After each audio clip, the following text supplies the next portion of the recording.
ಇನ್ನೂ ಸಮಸ್ಯೆ ಬಗೆಹರಿದಿಲ್ಲ.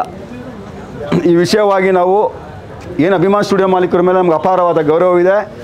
ಅವರು ಅವತ್ತು 2017ರಲ್ಲಿ ತುಂಬ ಪ್ರೀತಿಯಿಂದ 10 ಕುಂಟೆ ದಾನವಾಗಿ ಬರ್ಕೊಡ್ತೀವಿ ರಾಜಗೌಡ್ರೆ ಅಂತ ಹೇಳಿದಾಗ ವಿ ಶಂಕರ್ ಅವ್ರ ಹತ್ರ ನಾನು ಮಾತಾಡಿ, ಯಾಕೆಂದರೆ 2009ರಿಂದ 2016ವರೆಗೂ ಸಮಸ್ಯೆ ಬಗೆಹರಿದಿಲ್ಲ. ಇವ್ರು ತಪ್ಪು ಮಾಡಿದ್ರೆ ಅವ್ರು ತಪ್ಪು ಮಾಡಿದ್ರೆ ಇವರು, ಸರ್ಕಾರ ಎಲ್ಲ ಡಿಸೈಡ್ ಆಗಿತ್ತು. 2 ಎಕರೆ ತಗೊಳ್ಳೋಕ್ಕೆ 2.25 ಎಕರೆ ಸರ್ವೆ ಮಾಡಿದ್ದಕ್ಕೆ ಅಭಿಮಾನ್ ಸ್ಟುಡಿಯೋ ಮಾಲೀಕರು ಸ್ಟೇ ತಂದರು. ಶ್ರೀಮತಿ ಭಾರತಿ ವಿಷ್ಣುವರ್ಧನ್ ಅವತ್ತು ನನ್ನ ಕಾಲಕ್ಕಲ್ಲ, ನನಗೂ 6 ವರ್ಷ ಸಾಕಾಗಿದೆ ಅಂತ ಮೈಸೂರಿಗೆ ಹೋದರು. 2016ರಲ್ಲಿ ಸನ್ಮಾನ್ಯ ಸಿದ್ದರಾಮಯ್ಯನವರು ಅಲ್ಲಿ ಜಾಗ ಕೊಡ್ತಾರೆ. HD ಕೋಟೆ ಹಾಲ್ದೂರು ಗ್ರಾಮ 5 ಎಕರೆ ಜಾಗ ಕೊಡ್ತಾರೆ.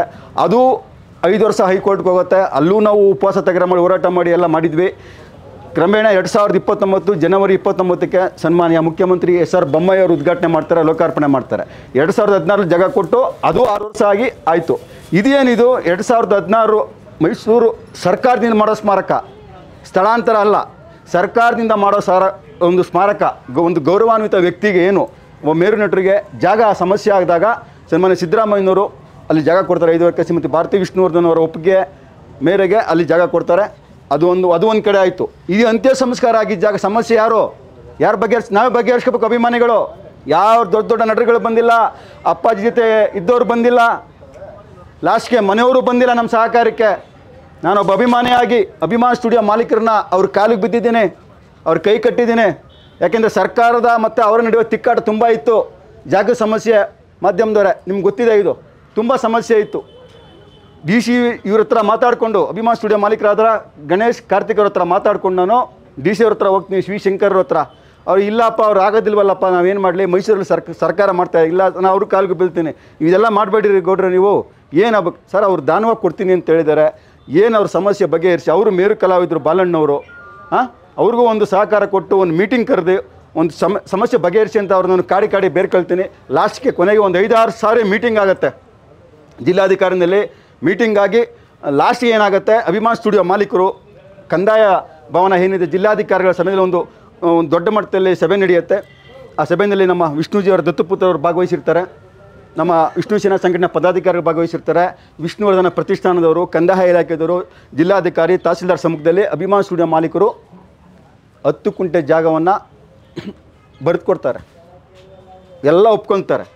ಯಾವಾಗ 2017 ಡಿಸೆಂಬರ್ 5ನೇ ತಾರೀಕು 10 ದಿವಸಗಳಾದಮೇಲೆ ವಿ ಶಂಕರ್, ತಹಸೀಲ್ದಾರ್ ಮಂಜಪ್ಪ ಈ ಸ್ಥಳಕ್ಕೆ ಬಂದು ಸರ್ವೆ ಮಾಡಿ ಲೆಕ್ಕ ಹಾಕಿ ಸನ್ಮಾನ್ಯ ಅಭಿಮಾನ್ ಸ್ಟುಡಿಯೋ ಮಾಲೀಕರಾದ ಕಾರ್ತಿಕ್ ಅವರು ಇರ್ತಾರೆ. ಅವ್ರ ಸಮ್ಮುಖದಲ್ಲಿ ಅಳತೆ ಮಾಡಿ 10 ಕುಂಟೆ ದಾನವಾಗಿ ಎಲ್ಲ ಅಳತೆ ಮಾಡ್ಕೊಂಡು ಹೋಗ್ತಾರೆ. ಇವರು ಬಂದಿದ್ದರು, ಅಧಿಕಾರಿ ಬಂದಿದ್ದರು. ಎಲ್ಲ ಒಂದು ಮಟ್ಟಕ್ಕೆಲ್ಲ ಒಂದು ಯಶಸ್ವಿಯಾಗಿ ಆಯಿತು. ಎಲ್ಲ ಆಗಿತ್ತು. ಸರ್ವೆ ಮಾಡಿದ್ರಷ್ಟೇ.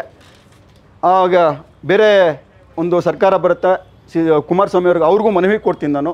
ಅವರು 1-2 ಮನವಿ ಕೊಟ್ಟಾಗ ಏನು ಸರ್ವೆ ಮಾಡಿದ್ರು ಆ ದಾಖಲೆಯನ್ನು ಬಿಡುಗಡೆ ಮಾಡ್ತಾರೆ.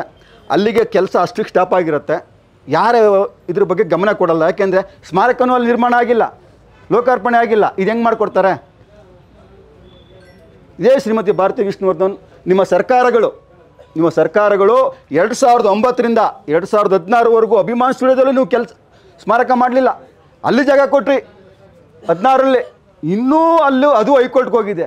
ನಾನು ಏನು ಮಾಡಬೇಕು? ಅಭಿಮಾನಿಗಳು ಬರ್ತಾರೆ, ಅವ್ರ ಅಭಿಮಾನ, ನಾನು ಅವ್ರು ತಡೆಯಲ್ಲ. ಫಸ್ಟು ನಿಮ್ಮ ಸರ್ಕಾರದಿಂದ ಲೋಕಾರ್ಪಣೆ ಮಾಡಿ ಇದನ್ನು ಮಾಡಿಕೊಡಿ ಅಂತ ಹೇಳ್ತಾರೆ ವಿ ಶಂಕರ್ಗೆ. ವಿ ಶಂಕರ್ ನನಗೆ ಕರೆಸ್ಕೊಂಡು, ನೋಡಪ್ಪ ಇಷ್ಟೆಲ್ಲ ಕೆಲಸ ಆಗಿದೆ, ರೆಕಾರ್ಡ್ ಆಗಿದೆ, 10 ಕುಂಟೆ ನಿಮ್ಮ ಅಭಿಮಾನಿಗಳಿಗೆ ಯಾವುದೇ ಸಮಸ್ಯೆ ಇಲ್ಲ, ರೆಕಾರ್ಡ್ ಆಗಿದೆ, ಬರ್ಕೊಟ್ಟಿದ್ದಾರೆ, ನಾವು ಬಂದಿದ್ದೀವಿ, ಸರ್ವೆ ಮಾಡಿದ್ವಿ, ಎಲ್ಲ ಸಮಸ್ಯೆ ಇಲ್ಲ, ನೀವೇನು ತಲೆ ಕೆಡಿಸ್ಕೊಳ್ಳೋದಿಲ್ಲ, ನಿಧಾನಕ್ಕಾಗುತ್ತೆ, ನೀವು ಆರಾಮಾಗಿರಿ ಅಂತ ಒಂದು ಭರವಸೆ ಕೊಡ್ತಾರೆ ವಿ ಶಂಕರ್. ಅವತ್ತಿಂದ ಇವತ್ತಿನವರೆಗೂ ನಾನು ಅವ್ರಿಗೆ ಭರವಸೆ ಕೊಟ್ಟು ನಾನು ಸುಮ್ಮನಿರಲಿಲ್ಲ. 2017ರಲ್ಲಿ ಸಿದ್ದರಾಮಯ್ಯನವರು, 2018ರಲ್ಲಿ ಮುಖ್ಯಮಂತ್ರಿ ಕುಮಾರಸ್ವಾಮಿ ಅವರು, 2019-20ರಲ್ಲಿ ಯಡಿಯೂರಪ್ಪನವರು, 2021-22ರಲ್ಲಿ ಬೊಮ್ಮಾಯಿ ಅವರು, ಈಗ 2023 2 ಸಾರಿ ಸಿದ್ದರಾಮಯ್ಯವ್ರ ಮನವಿ ಕೊಟ್ಟಿದ್ದೀನಿ. ಏನು 10 ಕುಂಟೆ ಜಾಗನ ಅಭಿಮಾನ್ ಸ್ಟುಡಿಯೋ ಮಾಲೀಕರು ಕರೆದು ಸಮ್ಮುಖದಲ್ಲಿ ಆದೇಶ ಮಾಡಿ ನೀವು ವಿಷ್ಣುವರ್ಧನ ಪ್ರತಿಷ್ಠಾನಕ್ಕೆ ವಹಿಸ್ಕೊಳ್ಳಿ, ಇಲ್ಲ ಅಂದರೆ ಅಭಿಮಾನ್ ಸ್ಟುಡಿಯೋ ಸುಪರ್ದಿಗೆ ವಹಿಸಿ. ನಮ್ಗೆ ಅಭಿಮಾನಿಗಳಿಗೆ ಏನು ಬೇಕು ನೋಡಿ, ಈ ಥರ ಪುಣ್ಯ ಸ್ಮರಣೆ ಒಂದು ಕಾರ್ಯಕ್ರಮ, ಸೆಪ್ಟೆಂಬರ್ 18 ಒಂದು ಕಾರ್ಯಕ್ರಮ ಮಾಡೋಕ್ಕೆ ನಮ್ಗೆ ಅವಕಾಶ ಮಾಡಿಕೊಡಿ. ನಾವು ಅಷ್ಟೇ ಕೇಳ್ತಾ ಇರೋದು. ಯಾರನ್ನ? ಸರ್ಕಾರ ಇಲ್ಲಿಗಿಂದ ಒಂದು ಅಭಿಮಾನ್ ಸ್ಟುಡಿಯೋ ಮಾಲೀಕರು, ಮೇರು ನಟ ಬಾಲಣ್ಣವರ ಒಂದು ಕುಟುಂಬನ ಇಲ್ಲಿವರೆಗೂ 5 ಜನ ಮುಖ್ಯಮಂತ್ರಿ 7 ಜನ ಡಿ ಸಿ ಕರೆದಿದ್ದೀನಿ. ಡಿ ಸಿ ಒಂದು ಸಭೆಗೆ ಬಂದಿದ್ದು ಬಿಟ್ಟರೆ ವಿ ಶಂಕರ್ ಸಭೆ ಬಂದಿದ್ದರೆ ಮಾಲೀಕರು ಅವತ್ತಿಂದ ಇಲ್ಲಿವರೆಗೂ ಬಂದಿಲ್ಲ. ಯಾವುದೇ ಮುಖ್ಯಮಂತ್ರಿಗಳು ಅವ್ರಿಗೆ ಗೌರವ ಕೊಟ್ಟು ಅಭಿಮಾನ್ ಸ್ಟುಡಿಯೋ ಮಾಲೀಕರನ್ನ ಒಂದು ಗೌರವ ಕೊಟ್ಟು ಒಂದು ಸಭೆಗೆ ಆಹ್ವಾನ ಮಾಡಿ, ನೀವು ಕಲಾವಿದರು ಹಿರಿಯಣ್ಣ ಬಾಲಣ್ಣ ಯಾರು 65ರಲ್ಲಿ ಒಂದು ಸ್ಥಾಪನೆ ಮಾಡಿ ಒಬ್ಬ ಮೇರು ಕಲಾವಿದರು ಅವ್ರು ಸ್ಥಾಪನೆ ಮಾಡಿದ್ದು ಇದು ಸ್ಟುಡಿಯೋ. ಇದು ಮೊಟ್ಟ ಮೊದಲ ಏಕೈಕ ವ್ಯಕ್ತಿ ಅವರು. ಅವ್ರನ್ನ ಕರೆದಿ ಕುಟುಂಬ ಕರೆದಿ ಏನೋ ಸ್ಮಾರಕ ಇಲ್ಲ ಆಗಿಲ್ಲ ಆಯಿತು, ಇದು ಸಮಸ್ಯೆ ಅಭಿಮಾನಿಗಳು ಬರ್ಸ್ಕೊಡಿ ಅದೇನು ಇದು ಮಾಡಿಬಿಟ್ಟು ಒಂದು ತೀರ್ಮಾನ ಮಾಡಿದ್ರೆ ಆಗಲ್ವಾ? ಯಾವುದೇ ಮುಖ್ಯಮಂತ್ರಿಗಳು ಇಲ್ಲಿವರೆಗೂ ಜವಾಬ್ದಾರಿ ತಗೊಂಡಿಲ್ಲ. ನಾನು ಎಲ್ಲ ಮುಖ್ಯಮಂತ್ರಿ ಡಿ ಸಿಗಳು ಮನವಿ ಕೊಟ್ಟಿದ್ದೀನಿ. ಇವತ್ತು ನಾನು ಹೈಕೋರ್ಟ್ಗೆ ಹೋಗಿದ್ದೆ 2023 ಜನವರಿನಲ್ಲಿ. ಅಭಿಮಾನ್ ಸ್ಟುಡಿಯೋ ಮಾಲೀಕರಿಗೆ ಬೇಜಾರಾಗಿ ಅವ್ರಿಗೆ ಯಾವುದೋ ಕಾರಣಾಂತರಗಳಿಂದ ನಾವು ಬರ್ಕೊಟ್ಟಿಲ್ಲ ಅಂತ ಹೇಳ್ತಾರೆ ಕೋರ್ಟಲ್ಲಿ. ಅವ್ರ ಪಾಪ ಏನೋ ಪ್ರಾಬ್ಲಮ್ ಆಗಿದೆ, ತುಂಬ ತೊಂದರೆಗಳಾಗಿದೆ, ನಾನೆಲ್ಲ ಬಹಿರಂಗವಾಗಿ ಹೇಳ್ಕೊಳ್ಳಲ್ಲ, ಅವ್ರದ್ದು ಕಾರಣ ಆಗಿದೆ. ಆಮೇಲೆ ನಾನು ಕೋರ್ಟ್ಗೆ ಹೋದೆ ದಾಖಲೆಗಳಿಕೊಂಡು. ಕೋರ್ಟು ಆಗಸ್ಟ್ 21, 2023 ಜಡ್ಜ್ಮೆಂಟ್ ಕಾಪಿ ಕೊಡುತ್ತೆ. ಏನು ಒಂದು ಸತತ 8 ವರ್ಷಗಳ D C V Shankar case ಹಾಕಿರ್ತಾರೆ, ಅದು ಒಂದು 7 ವರ್ಷಗಳ ಕೇಸ್ ನಡೀತಾ ಇರ್ತದೆ. ಅಂತಿಮ ತೀರ್ಪು ಕೊಡ್ತಾರೆ. ಏನು ತೀರ್ಪು? ಸರ್ಕಾರದಿಂದ 5.5 ಎಕರೆ ಜಾಗ ಕೊಟ್ಟು ಸ್ಮಾರಕ ನಿರ್ಮಾಣ ಮಾಡಿದ್ದೆ. ಹಾಗಾಗಿ ಸರ್ಕಾರ ಅಭಿಮಾನ್ ಸ್ಟುಡಿಯೋ ಮಾಲೀಕರ ಹತ್ರ ಏನು 2 ಎಕರೆ ತಗೊಂಡಿದ್ರು ಅದನ್ನು ವಾಪಸ್ ಮಾಡ್ತಾ ಇದ್ದಾರೆ. ಹಾಗಾಗಿ ಈ ಕೇಸ್ನ ನಾವು ಕ್ಲೋಸ್ ಮಾಡ್ತಾ ಇದ್ದೀವಿ ಅಂತ ಹೇಳ್ತಾರೆ. ಕ್ಲೋಸ್ ಮಾಡ್ತಾರೆ. ನಮ್ದು 10 ಗುಂಟೆ ನಮ್ಮ ವಕೀಲರು ಏನು ಮಾಡ್ತಾರೆ ನೋಡಿ, ಹಿಂಗೆ ಅವ್ರು ಬರ್ಕೊಟ್ಟಿದ್ದಾರೆ ಸರ್ಕಾರಕ್ಕೆ. ಸರ್ಕಾರ ಸರ್ವೆ ಮಾಡಿದ್ದೆ ಇಷ್ಟೆಲ್ಲ ಆಗಿದೆ, ನಮಗೆ ನ್ಯಾಯ ಒದಗಿಸ್ಕೊಡಿ. ಇಲ್ಲ, ಇದು ನಾವು ಈ ಕೇಸ್ಗೂ ನಾವು ತೀರ್ಪು ಕೊಡೋಕ್ಕೆ ಬರಲ್ಲ, ನಾವು ಕೇಸ್ನೇ ಕ್ಲೋಸ್ ಮಾಡ್ತಾ ಇದ್ದೀವಿ. ನೀವೇನಿದ್ರು ಸರ್ಕಾರ ಮುಖ್ಯಮಂತ್ರಿಗಳಿಗೆ ಮತ್ತು ಏನು ಸಂಬಂಧಪಟ್ಟ ಇಲಾಖೆಗೆ ನೀವು ನಿಮ್ಮ ಅಳಿಲನ್ನು ತೋರಿಸ್ಕೊಂಡು ಸಮಸ್ಯೆ ಬಗೆಹರಿಸ್ಕೊಳ್ಳಿ ಅಂತ ನಮಗೆ 10 ಗುಂಟೆಯನ್ನು ಉಲ್ಲೇಖ ಮಾಡಿ ಆದೇಶ ಹೊರಡಿಸುತ್ತೆ. ಅಲ್ಲಿಗೆ ಅಭಿಮಾನ್ ಸ್ಟುಡಿಯೋ ಕೇಸ್ ಮುಗೀತು. ನಾನೇನು ಮಾಡಿದೆ, ಅದಾದಮೇಲೆ 2 ತಿಂಗಳಿಂದ ಮುಖ್ಯಮಂತ್ರಿಯವರಿಗೆ 2 ಸಾರಿ, ಡಿ ಸಿ ಎಮ್ಗೆ 1 ಸಾರಿ, ಕಂದಾಯ ಇಲಾಖೆ ಕಾಟೇರ ಅವರಿಗೆ, ಕವಿತಾ ರಾಣಿ ಅವರಿಗೆ ವಿಷ್ಣುವರ್ಧನ ಪ್ರತಿಷ್ಠಾನ ಸದಸ್ಯ ಕಾರ್ಯದರ್ಶಿಗಳು ವಿಜಯಾನಂದ್ ಅವರಿಗೆ, ಜಿಲ್ಲಾಧಿಕಾರಿ ದಯಾನಂದ್ ಅವರಿಗೆ, ತಹಸೀಲ್ದಾರ್ ಶ್ರೀನಿವಾಸ್ ಅವರಿಗೆ, ವಿಭಾಗಾಧಿಕಾರಿಗಳು, ಕನ್ನಡ ಸಂಸ್ಕೃತಿ ಇಲಾಖೆ ಎಲ್ರಿಗೂ ಮನವಿ ಕೊಟ್ಟಿದ್ದೀನಿ. ಆದರೆ ನಮಗೆ ನಾನು ಕೇಳಿದ್ದ ಆದೇಶನ ಅವ್ರಿಗೆ ಸರ್ಕಾರಕ್ಕೆ ನಮಗೆ 10 ಗುಂಟೆನಲ್ಲಿ ಪೂಜೆ ಮಾಡೋಕ್ಕೆ ಅವಕಾಶ ಮಾಡಿಕೊಡಿ. 10 ಗುಂಟೆ ಬಗ್ಗೆ ಅಭಿಮಾನ್ ಸ್ಟುಡಿಯೋ ಮಾಲೀಕರನ್ನು ಕರೆದಿ ಒಂದು ಆದೇಶ ಮಾಡಿ. 2 ಬೇಡಿಕೆಗೆ 1 ಬೇಡಿಕೆಗೆ ಪೂಜೆ ಮಾಡೋಕ್ಕೆ ನಮಗೆ ಜಿಲ್ಲಾಧಿಕಾರಿಗಳು ಅವಕಾಶ ಮಾಡಿಕೊಟ್ರು. ಪೂಜೆ ಮಾಡ್ತಾಯಿದ್ದೀವಿ ಸರ್. ಇಷ್ಟು ಸ್ಟೋರಿ, ಇದು ಸತತ 7 ವರ್ಷಗಳ ಸ್ಟೋರಿ.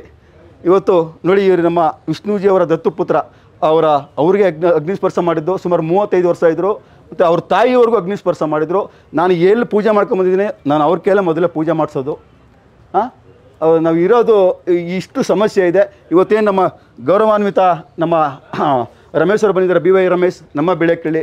ಇವತ್ತು ಅವರು ಒಂದು ಸಮಾಜ ಸೇವೆ ಮಾಡ್ಕೊಂಡು ಬಂದಿದ್ದಾರೆ. ನಮ್ಮ ಟ್ರಸ್ಟ್ಗೆ ಗೌರವಯುತವಾಗಿ ನಮಗೆ ಏನು ಇವತ್ತು ನಾವು ಕೋರ್ಟ್ಗೆ ಹೋಗಿದ್ದೀವಿ, ಎಲ್ಲದಕ್ಕೂ ಸಹಕಾರ ಮಾಡ್ತಾಯಿದ್ದಾರೆ. ಈ ಹೂವಿನ ಅಲಂಕಾರನೂ ಎಲ್ಲ ಅವರೇ ಮಾಡಿಸಿದ್ದು.